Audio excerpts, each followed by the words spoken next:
What's going on, guys? It's time for another episode of the top rides at each park, and it's time to do an episode on Hollywood Studios. Da, da, da, da. So, Hollywood Studios is obviously a park based around movies, lights, camera, action, and all that. And one of them, not one of them, one of the must rides you have to ride there if you like waiting in line is the Toy Story Mania ride. It's actually a really fun ride for anybody. It's a little shooting game. It's almost like the Buzz Lightyear, and it when you're playing, you have little like handles you hold on to, and you pull back. It's like on a string, so you pull back and you start shooting stuff that's on like a 3D screen or 3D glasses, and you're spinning around and whatnot, going back like this and bouncing around and stuff. And it's really a fun ride for anybody of any age. Geez, I mean, every time me and my mom go on that ride, for some reason she seems to beat me, and so it kind of gives a little competitive thing, makes you want to ride it again. And yeah, that's definitely one of the rides you should go ride. Another ride is obviously the Rock and Roller Coaster. Rock and Roller Coaster. Rock and Roller Coaster. Um, it is right by the Tower of Terror, which we'll get to in a sec. And this ride is probably one of the fastest rides at Disney World, especially when you start off and it's just kind of the 1, 2, 3 things. You just take right off, music blaring. I think one time you go upside down, but really the whole time you're just kind of, I guess, making your way down, kind of like Space Mountain is. And but yeah, like I said, one time you do go upside down. It's right at the beginning, so really you don't even notice it because you're going so fast. I think you just kind of go a little bit, then you just go right upside down and whatnot. But yeah, if you like fast rides and a roller coaster, like a Cedar Point kind of theme, or Kings Island, what I'm talking about, then you would like that ride for sure. The next one is obvious, the Tower of Terror. Such an iconic ride for this park. Um, just, and I mean, you can like whenever you're driving to your hotel from the airport or whatever, or just driving from your house, and you start getting close, they have big old sign that has the little like shaking around thing of the Tower of Terror.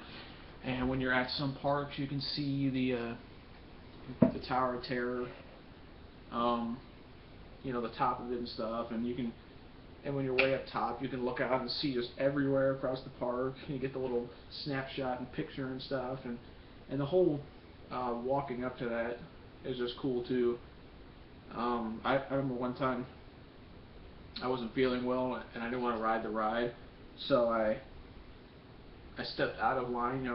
The beginning they're all like, if anybody doesn't want to ride this, you can go out of here. And me and a couple other people went out there, and the guy was like, "This is the real ride now." We're in an elevator, and he's like, "No, I'm just kidding, you." So yeah, the cast members have fun too. But yeah, that's definitely one of the rides you need to go on. Another one is the Great Movie Ride.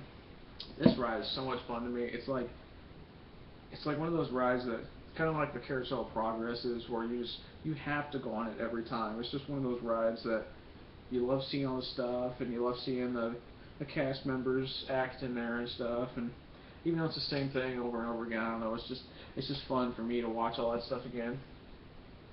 And you go through you have your driver taking you through, and lights, camera, action kind of thing, and give a thunderous applause for yours truly, and all that. And you go through different movies and old movies, and you even get an Old West shootout scene where someone steals your car and whatnot.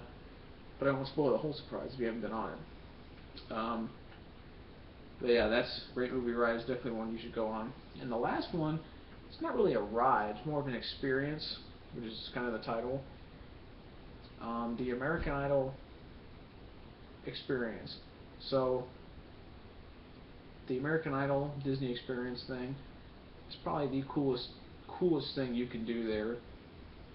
If you think you're good at singing, or you just want to go try it out, I suggest you go do it, because you never know what can happen in that thing. I mean, my my mom has been in that show twice. Well, no, has been in the show one time and actually made it to the final show that night. And then my sister actually made it into the final show one time a couple of years later. So I mean, it's almost just like so surreal, and like when they say, all right, yeah, we're gonna move you along, and there's like 3 different stages pretty much. There's the first tryout, and then if you get past just a person in a little room, then you go to like an area where you can pick out one of the songs they have to choose from, and start listening to it, singing it, signing a couple papers, whatnot. And then the third part, you you more so just perform for the one guy in the final spot, and then he will maybe move you on. And if he does, you get to do little video things like you're on the actual show, and you get to go perform on stage against a couple other people. And obviously the big hit is if you win your show during the day and the night show, then you get a ticket to any American Idol show in the United States to become first in line. So that could be a big jump for somebody, but yeah, I really think the American Idol thing is just a surreal experience if you can get to it and do it. It's an all day kind of thing, because then you have to wait around and whatnot, but that's definitely been one of, even though we've had to waste our days a couple times there, it definitely was worth it, because it's just so fun seeing your family members succeeding up there. And it's and you're thinking to yourself, oh man, wouldn't that be cool if she won and she actually wins, and you're just like so stunned, you can't, not that like you didn't think they could do it, but it's just like, oh my gosh, is this really happening, one of those kind of things. But so yeah, to recap, we did I don't remember what the first one was. We got the Toy Story Mania. Jeez, man, what's wrong with me? We got Toy Story Mania. We got Rock and Roller Coaster. We got Tower of Terror. Great movie ride. And the American Idol Disney Experience. So those are the 5 rides that I think you should ride, and hopefully those help to make your trip as magical as it should be. So don't forget to, so please like and subscribe, and thanks for watching.